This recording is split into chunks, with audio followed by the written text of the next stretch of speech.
Peyğəmbər sallallahu aleyhi və səlləm deyir ki, bilirsiniz qeybət nədir? Deyirlər ki, Allah və Rasul daha yaxşı bilir.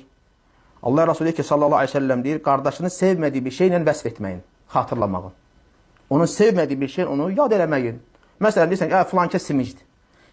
Eşitsə xoşuna gələcək. Elə bir şey onu xatırlayıb vəsf edirsən, o bunu sevməyəcək və ya da yalancıdır. Nə olsa da, məyər filan şey edib, orada belə edib, eşitsə sevməyəcək bunu, xoşlamayacaq. Deməli, sevmədiyi bir şeylə qardaşını xatırlamağın, zikr etməyin nə adlanır? Qeybət. Bir nəfər deyir ki, yaxşı Allahın Rəsulü, əgər dediyim onda varsa, bəlkə söhbətdə üzrə deyərəm. Var da, o belədir də. Deyir, axı, var axı adamlar. Deyir, Allahın Rəsulü, yaxşı, dediyim onda varsa necə? Deyir, əgər dediyin onda varsa, artıq qeybət eləmişsən. Yox, əgər dediyin onda yoxdursa, o dediyin vəsf, o cür xatırlamağın, onda elə şey yoxdursa, o zaman nə olur? Deyir, böhtan etmiş olursan. Böhtan atmış olursan. Hər iki halda nə deyir, qardaşlar? Şərdir, günahdır.